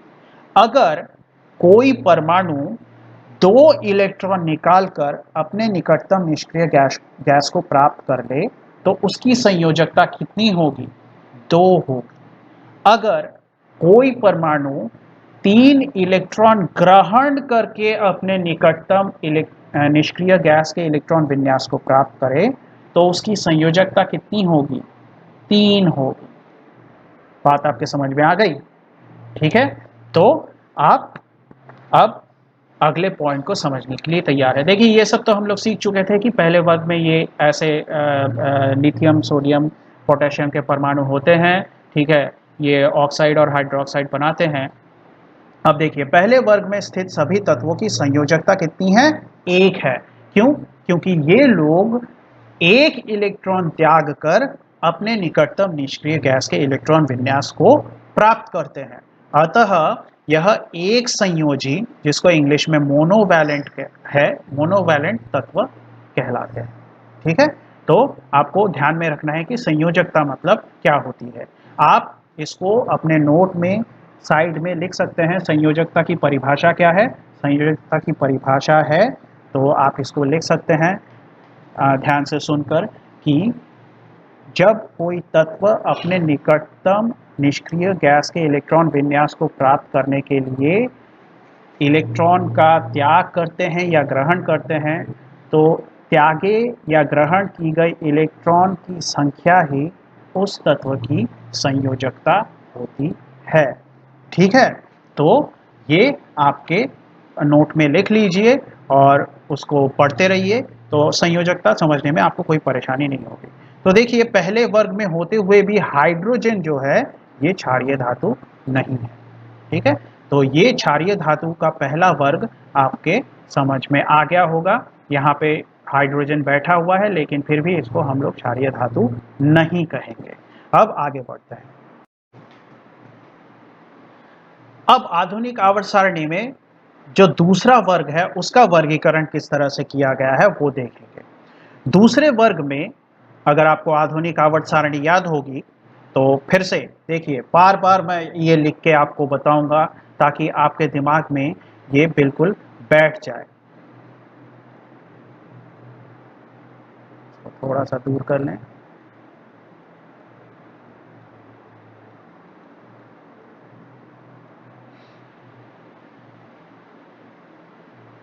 हाँ, सॉरी, ये गलत हो गया। लिबेब-सिनॉफ्नी,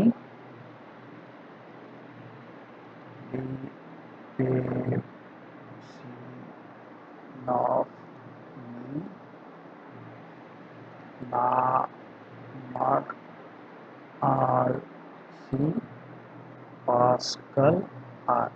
ठीक है, इसके नीचे क्या है? पोटेशियम है। इसके नीचे क्या है? कैल्शियम है। यहाँ पे क्या है? ब्रोमीन है, और ब्रोमीन के नीचे है आयोडीन। ठीक है, अब देखिए, हम लोगों ने ये आवर्त सीख लिया हाइड्रोजन को छोड़ के। क्यों? क्योंकि हाइड्रोजन पहले वर्ग में होते हुए भी क्षारीय धातु नहीं है। हमने ये क्षारीय धातु के बारे में पढ़ लिया। अब हम लोग क्या करेंगे? हम लोग दूसरा वर्ग यानी 2A के बारे में पढ़ेंगे। मतलब हम लोग पढ़ेंगे बेरिलियम, मैग्नीशियम, कैल्शियम, ऐसे धातुओं के बारे में। ऐसे धातुओं को कहा जाता है क्षारीय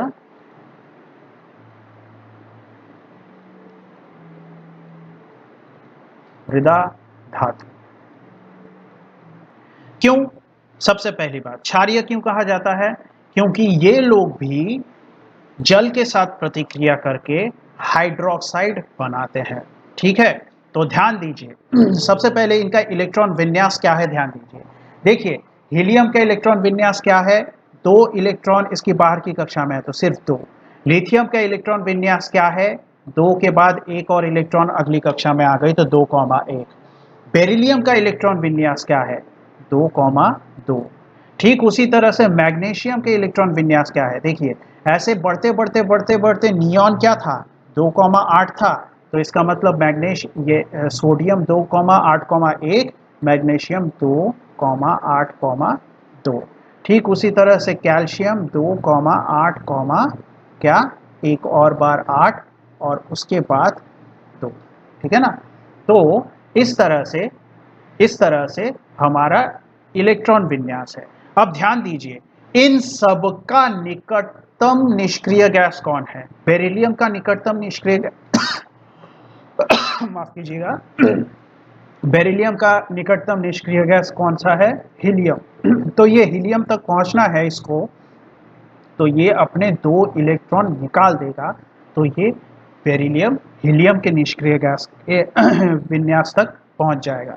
तो इसका मतलब बेरिलियम का जो आयन है वो 2 इलेक्ट्रॉन निकल के बना, तो इसलिए बेरिलियम 2+ आ गया। मैग्नीशियम भी अगर आयन बनाना चाहेगा तो वो नियॉन के निष्क्रिय गैस को प्राप्त करने की कोशिश करेगा, और नियॉन का निष्क्रिय गैस प्राप्त करने की कोशिश करेगा तो फिर से उसको अपने लास्ट के 2 इलेक्ट्रॉनों को निकालना पड़ेगा, है ना? 2,8 बनना पड़ेगा, तो फिर से मैग्नीशियम के ऊपर भी 2+ आ गया, कैल्शियम के ऊपर भी देखिए 2+ आ गया। तो आप ध्यान दीजिए पहला ग्रुप यानी 1+, दूसरा ग्रुप यानी 2+, मतलब पहले ग्रुप में जितने भी तत्व हैं उनकी बाहर की कक्षा में कितने इलेक्ट्रॉन हैं? 1 इलेक्ट्रॉन है, और वो सारे के सारे 1 इलेक्ट्रॉन त्याग कर अपने निकटतम निष्क्रिय गैस के इलेक्ट्रॉन विन्यास को प्राप्त कर रहे हैं और आयन बना रहे हैं। ठीक उसी तरह से दूसरे ग्रुप में भी बाहर की कक्षा में कितने इलेक्ट्रॉन हैं? 2 इलेक्ट्रॉन। तो मैं ये कह सकता हूँ कि जितना ग्रुप नंबर है उतने ही बाहर के इलेक्ट्रॉन हैं, मतलब दूसरा ग्रुप तो 2 इलेक्ट्रॉन है बाहर की कक्षा में, तीसरा ग्रुप तो 3 इलेक्ट्रॉन होंगे, चौथा तो 4 इलेक्ट्रॉन होंगे। इस बात को आप दिमाग में रखिए। अब आगे बढ़ते हैं, क्षारीय क्यों है वो बात कर रहे थे, और हमें ये समझ में आ गया कि बेरिलियम 2+, मैग्नीशियम 2+, कैल्शियम 2+, मतलब इनके सारे के सारे आयन के ऊपर 2+ आएंगे। और हमें पता है कि क्षार कैसे होते हैं? जिनमें हाइड्रोक्साइड के आयन होते हैं। तो बेरिलियम बड़े आसानी से हाइड्रोक्साइड तो बनाएगा, लेकिन हाइड्रोक्साइड कितने जुड़ेंगे इसके साथ? 2। क्यों? क्योंकि बेरिलियम के पास 2+ है, हाइड्रोक्साइड के पास 1 ही माइनस है। मैग्नीशियम हाइड्रोक्साइड भी उसी तरह से, और कैल्शियम हाइड्रोक्साइड भी इसी तरह से। इसीलिए ये लोग क्षारीय है। क्यों? क्योंकि ये लोग बड़े आसानी से हाइड्रोक्साइड बनाते हैं। लेकिन ये सारे के सारे हाइड्रोक्साइड दुर्बल हाइड्रोक्साइड है, या ये याद रखिएगा। जो क्षारीय धातु हैं ये वाले पहले वर्ग के, ये लोग प्रबल क्षार बनाते हैं और ये लोग दुर्बल क्षार बनाते हैं। ठीक है, ये एक बात हो गई। दूसरी बात, आज आपके दिमाग में एक और बात याद आनी चाहिए कि अगर मैं आपसे पूछूं कि इनकी संयोजकता क्या है, तो आपके दिमाग में आना चाहिए इनकी संयोजकता क्या है? 2। क्यों? क्योंकि इन्होंने 2 इलेक्ट्रॉन का त्याग करके अपने निकटतम निष्क्रिय गैस के इलेक्ट्रॉन विन्यास को प्राप्त किया है। ठीक है, तो इनकी संयोजकता 2 है। तो क्षारीय। अब शब्द आता है मृदा। मृदा यानी होता है मिट्टी। ठीक है, मृदा यानी होती है मिट्टी। ये जो क्षारीय धातु, मृदा धातु है, ये लोग खनिज के रूप में आसानी से प्राप्त किए जाते हैं। मैग्नीशियम, कैल्शियम, बेरिलियम, ये सब हमें ज़मीन के नीचे खनिज के रूप में प्राप्त हो जाते हैं, इसलिए ये लोग मृदा धातु कहते हैं। ये सारे के सारे धातु क्यों हैं? क्योंकि ये लोग इलेक्ट्रॉन का त्याग करके प्लस आयन तैयार कर रहे हैं तो इसलिए धातु हैं, ये भी इलेक्ट्रॉन का त्याग कर रहे थे इसलिए ये लोग धातु है। ठीक है, तो हमने ये रासायनिक गणना में ही बात कर ली थी कि क्यों धातु हैं, धातुओं का सबसे मुख्य गुण इलेक्ट्रॉन का त्याग करना होता है, तो इसलिए धातु है। तो मृदा क्यों है, क्योंकि खनिज के रूप में पाए जाते हैं। क्षारीय क्यों है, क्योंकि क्षार बनाते हैं, कौन से वाले, दुर्बल वाले क्षार क्षार ये लोग बनाते हैं। ठीक है, तो आइए देख लेते हैं इनके बारे में। ये देखिए, क्षारीय पार्थिव धातु या क्षारीय मृदा धातु। पार्थिव मतलब वही होता है मृदा, यानी क्या होता है, मिट्टी में पाए जाने वाले। तो दूसरे वर्ग यानी 2A के तत्वों को क्षारीय पार्थिव धातु कहते हैं, जैसे बेरिलियम, मैग्नीशियम, कैल्शियम। देखिए, आपको ये अलग से याद करने की ज़रूरत नहीं पड़ेगी अगर आपने टेबल अभी याद कर लिया होगा तो। ठीक है, तो ऐसा अलग से याद करने की कोशिश मत कीजिए, वो टेबल ही पहले याद कर लीजिए, तो बाकी का पूरा लेसन आपके लिए आसान हो जाएगा। अगला क्या है, इनके ऑक्साइड तथा हाइड्रोक्साइड दुर्बल क्षार बनाते हैं, जैसा कि मैंने आपको समझाया, और यह खनिज के रूप में आसानी से पाए जाते हैं। तो इस तरह से हमने दूसरे वर्ग के जो वर्गीकरण है क्षारीय पार्थिव धातु, ये भी पढ़ लिया। तो एक छोटा सा रिवीजन, एक ए के धातुओं को क्या कहते हैं, हम लोग कहेंगे क्षारीय धातु, और 2A के धातुओं को क्या कहते हैं, क्षारीय पार्थिव धातु। इनके गुण क्या थे, संयोजकता 1 थी। ठीक है, उसके बाद यहाँ पे हाइड्रोजन के होते हुए भी हाइड्रोजन इसका भाग नहीं था, और क्या है, ये लोग प्रबल क्षार बनाते हैं। तो ये सारा इनका गुण है। ठीक है, 2A का गुण क्या है, हमने अभी पढ़ लिया। अब आगे बढ़ते हैं और देखते हैं अगला वर्गीकरण किस प्रकार से है। अब आधुनिक आवर्त सारणी में जो 17वां वर्ग है उसको हम लोग ध्यान से देखेंगे। 17वां वर्ग मतलब, देखिए फिर से वही बना लेते हैं, लिथियम, लिबेसिनॉफ,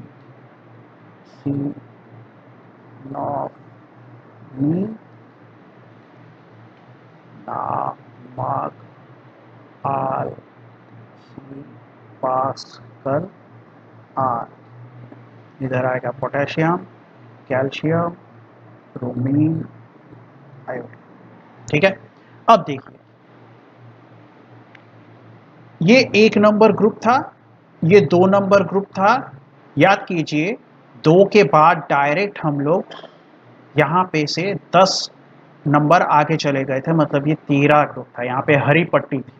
ठीक है, ये बीच में बी वाले ग्रुप आ गए थे। उसके बाद 14, 15, 16 और ये है 17वां ग्रुप। ठीक है, और अगर 17वें ग्रुप की बात करें तो इसका नाम क्या है, 1A, 2A, ये तो ए वाले ही ग्रुप थे, तो 3A, 4A, 5A, 6A, और 17वां ग्रुप यानी इसका नाम क्या होगा, 7A, 7A ग्रुप। तो ये सारे के सारे जो तत्व हमें दिख रहे हैं, ये लोग हैं 17वां ग्रुप में बैठे हुए, और 17वां ग्रुप यानी उसका नाम है 7A ग्रुप, ग्रुप या वर्ग या श्रेणी। तो ये लोग क्या हैं, सबसे पहले तो इनका इलेक्ट्रॉन विन्यास कितना है समझ लेते हैं। ठीक है, तो ध्यान से देखिए, 1, 2, 3, 4, 5, 6, 7, 8, 9। ठीक है, यानी 9 नंबर पे फ्लोरीन है। तो 9 नंबर पे फ्लोरीन है, तो इसका मतलब इसकी प्रोटॉन संख्या 9 हो गई, और प्रोटॉन अगर 9 है तो इलेक्ट्रॉन भी 9 होंगे, और इलेक्ट्रॉन 9 है तो पहली कक्षा में 2 बैठ गए, बाकी कितने बचे, 7 बचे।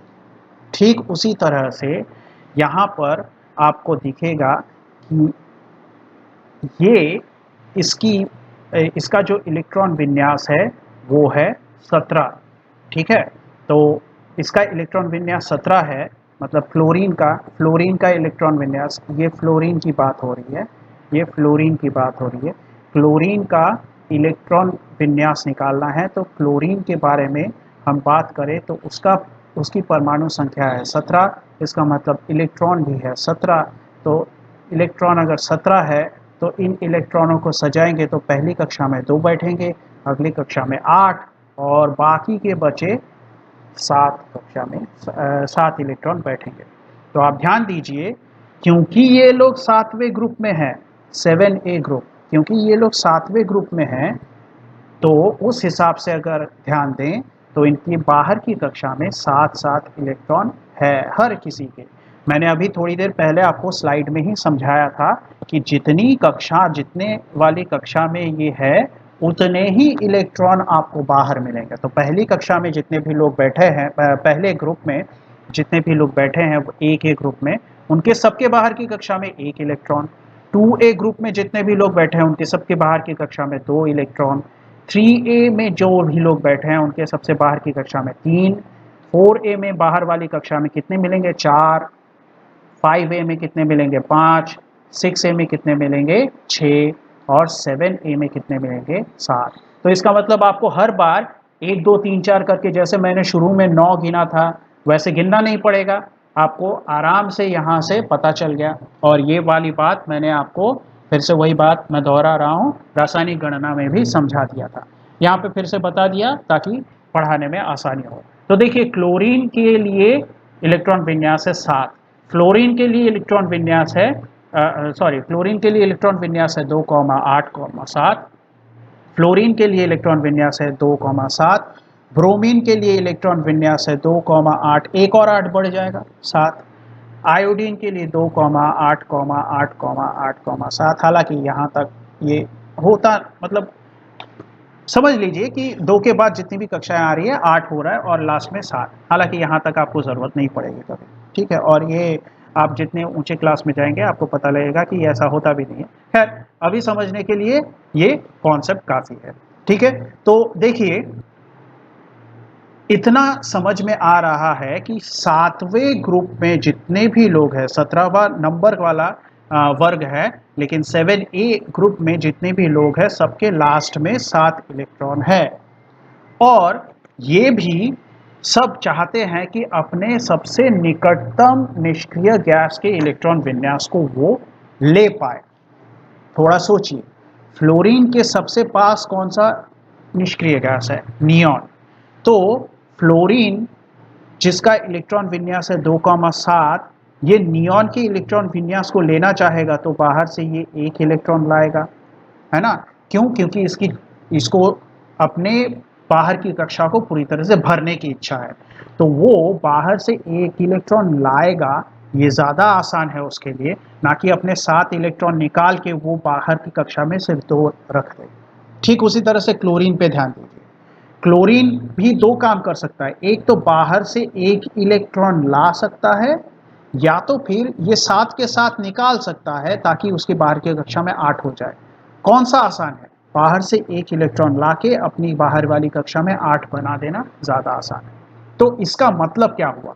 इसका मतलब ये हुआ कि ये वाले जितने भी तत्व हैं, ये इलेक्ट्रॉन ग्रहण करके अपने इलेक्ट्रॉन विन्यास को निष्क्रिय गैस के साथ मिला रहे हैं। लेकिन कितने इलेक्ट्रॉन ग्रहण किया है इन लोगों ने? 1 ही इलेक्ट्रॉन ग्रहण किया है। इसका मतलब इन सबकी संयोजकता कितनी हो गई? इन सबकी संयोजकता फिर से 1 हो गई, ठीक है। इन सबकी संयोजकता फिर से 1 हो गई। और अब आप सोचेंगे कि यहां पर सबकी संयोजकता 1 थी पहले ग्रुप में, इनकी भी संयोजकता 1 है, तो दोनों में अंतर क्या है? दोनों में अंतर यह है कि इन लोगों ने इलेक्ट्रॉन निकाल के संयोजकता प्राप्त की थी और इन लोगों ने इलेक्ट्रॉन ग्रहण करके। इसीलिए जब इलेक्ट्रॉन त्यागा गया था तो इन लोगों ने प्लस वाले आयन बनाए थे, और इसीलिए ये लोग इलेक्ट्रॉन ग्रहण कर रहे हैं तो ये लोग ऐसे माइनस वाले आयन बनाएंगे। और क्योंकि एक ही इलेक्ट्रॉन आ रहा है बाहर से, तो एक ही माइनस आएगा इनके ऊपर, ठीक है। इसका मतलब संयोजकता के साथ नंबर के साथ साथ एक चिन्ह भी होना चाहिए। तो इन सब की संयोजकता एक तो है, लेकिन कितना है, एक प्लस एक है। इन सब की संयोजकता एक तो है, लेकिन कितना, माइनस एक है। ठीक है, आपके दिमाग में ये मैंने बैठा देने की कोशिश की है। क्यों? क्योंकि पिछली बार संयोजकता सिखाया था तो प्लस माइनस वाला नहीं लाया था, ताकि वो धीरे धीरे आए। तो आशा करता हूँ समझ में आया होगा। थोड़ा सा रिवाइंड कर लीजिए, थोड़ी बहुत जटिल चीज़ें आपको लगेंगी, लेकिन आप एक दो बार सुनेंगे तो ये आपके लिए आसान होता जाएगा। तो हमारे लिए ये समझ में आ गया हमें कि सातवें ग्रुप में फ्लोरीन, क्लोरीन, ब्रोमीन, आयोडीन और लास्ट में एक आता है एस्टेटीन। इसके बारे में भी बात करेंगे। ये सारे के सारे बाहर की कक्षा में इनके, सबसे बाहर की कक्षा में इनके 7 इलेक्ट्रॉन है। और सबसे बाहर की कक्षा में 7 इलेक्ट्रॉन है, मतलब ये एक इलेक्ट्रॉन अपने अंदर ले रहे हैं, एक इलेक्ट्रॉन अपने अंदर ये कक्षा में ले रहे हैं, और इसीलिए इनकी संयोजकता है एक। और संयोजकता एक है, वो भी कौन सा वाला एक, माइनस एक। क्यों? क्योंकि बाहर से इलेक्ट्रॉन आके बैठ गया है इन पे। ये एक बात हो गई। दूसरी बात, इन लोगों को हैलोजन कहते हैं। ऐसा क्यों कहते हैं? ये सारे के सारे फ्लोरीन, क्लोरीन, ब्रोमीन, आयोडीन, एस्टेटिन, इनको हैलोजन इसलिए कहते हैं क्योंकि ग्रीक भाषा में जो लोग लवण बनाते हैं, नमक बनाते हैं, उनको हैलोजन कहते हैं। और ये सारे के सारे लोग धातुओं के साथ जुड़ के लवण बनाते हैं, इसलिए हैलोजन नाम दिया गया है। ठीक है। और हमारे घर में जो नमक पाया जाता है वो क्या है, सोडियम क्लोराइड। हमारे किचन में जो नमक पाया जाता है, तो ये जो सोडियम है धातु, जो कहाँ पे मिला था हमें, क्षारीय धातु वाले एक ए ग्रुप में मिला था, उसके साथ क्लोरीन जुड़ के हमारे घर का नमक बना रहा है। और नमक जो लोग बनाता है उसको ग्रीक भाषा में हैलोजन कहते हैं, इसलिए इनका नाम क्या है, हैलोजन है। ठीक है।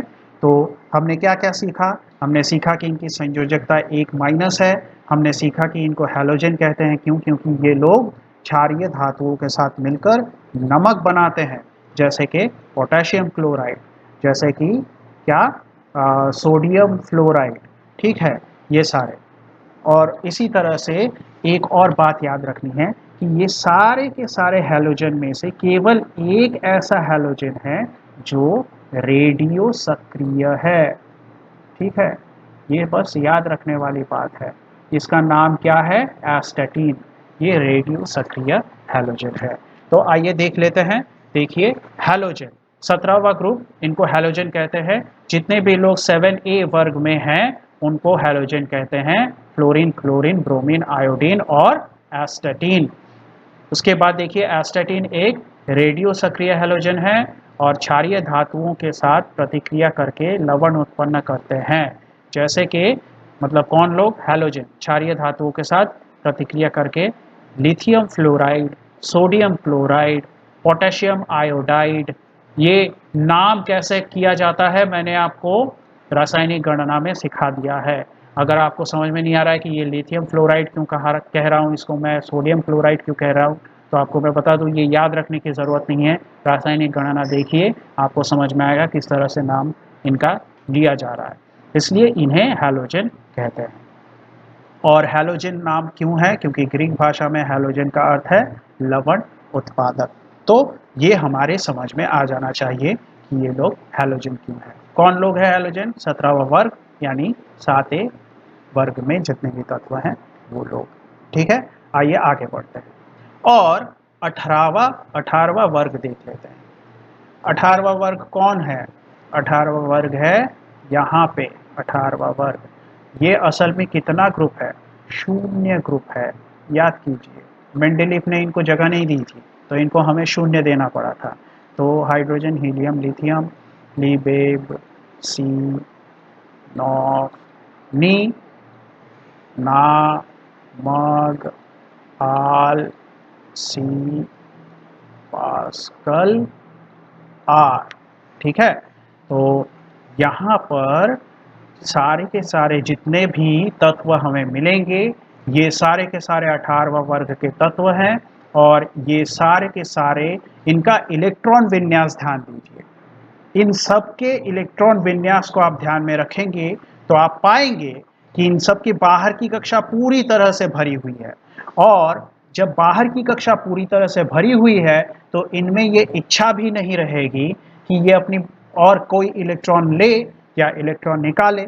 इसलिए जैसे ही ये लोग इलेक्ट्रॉन, मतलब इनकी बाहर की कक्षा भरी हुई है, इलेक्ट्रॉन लेने की और त्यागने की इच्छा ही नहीं है, तो ये लोग प्रतिक्रिया भी नहीं कर पाते हैं। क्योंकि प्रतिक्रिया करने के लिए इलेक्ट्रॉन का त्यागा जाना या ग्रहण किया जाना बहुत ज़रूरी है। और अगर कोई तत्व इलेक्ट्रॉन ले ही नहीं रहा है और दे ही नहीं रहा है तो वो प्रतिक्रिया कर भी नहीं पाएगा ठीक से। और इसीलिए, और ना ही ये लोग किसी तरह के बंधन में जुड़ते हैं। तो ये लोग, इसीलिए इनको कहा जाता है निष्क्रिय गैस, क्योंकि ये लोग क्रिया ही नहीं कर पाते हैं, इसलिए ये लोग निष्क्रिय गैस है। ये लोग गैसीय रूप में रहते हैं इसलिए, और ये क्रिया नहीं करते हैं इसलिए इन्हें निष्क्रिय गैस कहा जाता है। इनका इलेक्ट्रॉन विन्यास ध्यान दें, एक ही कक्षा है जो कि पूरी तरह से भरी हुई है, दो कक्षा है जो कि बाहर वाली कक्षा पूरी तरह से भरी हुई है, तीन कक्षाएं हैं जिसमें भी पूरी तरह से भरा हुआ है। ठीक है, helium, neon, argon, krypton, xenon और रेडॉन, ये कुल मिला के छः, ठीक है, छः ऐसे निष्क्रिय गैस है जिनके नाम आपको याद रखने हैं। ठीक है, मैं आपको बता दूंगा, helium, neon, argon, krypton, Kr, xenon और रेडॉन, ये सारे के सारे हमारे लिए निष्क्रिय गैस है। ठीक है, इनकी बाहर की कक्षा पूरी तरह से भरी हुई है। ये लोग कहाँ पे बैठे हैं? शून्य वाले ग्रुप में बैठे हैं। तो देखिए, निष्क्रिय गैस जिनको इंग्लिश में इनर्ट गैस या नोबल गैस भी कहते हैं, तो ये वर्ग 18 यानी शून्य में पाए जाने वाले 6 तत्वों के निष्क्रिय गैस है। 6 तत्व क्यों? क्योंकि हीलियम है, नियॉन है, आर्गॉन है, क्रिप्टॉन, जीनॉन और रेडॉन। ठीक है, ये तीन आपको आवर्त सारणी के छोटे रूप में जो मैंने आपको याद करने के लिए कहा है उसी में याद हो जाएंगे। ये तीन अलग से याद कर लीजिए, क्रिप्टॉन, जीनॉन, रेडॉन। ठीक है, तो उसके बाद यह सभी तत्व गैस के रूप में पाए जाते हैं, इसलिए ये निष्क्रिय गैस कहते हैं, जो अन्य किसी तत्व के साथ प्रतिक्रिया नहीं करते। देखिए, इसलिए निष्क्रिय गैस कहा जाता है।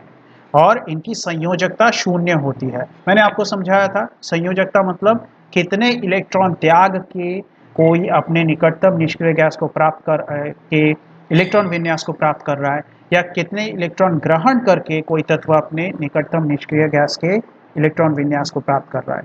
तो ये लोग तो खुद ही निष्क्रिय गैस है, ये लोग ना ही इलेक्ट्रॉन त्याग रहे हैं ना ही इलेक्ट्रॉन ग्रहण कर रहे हैं।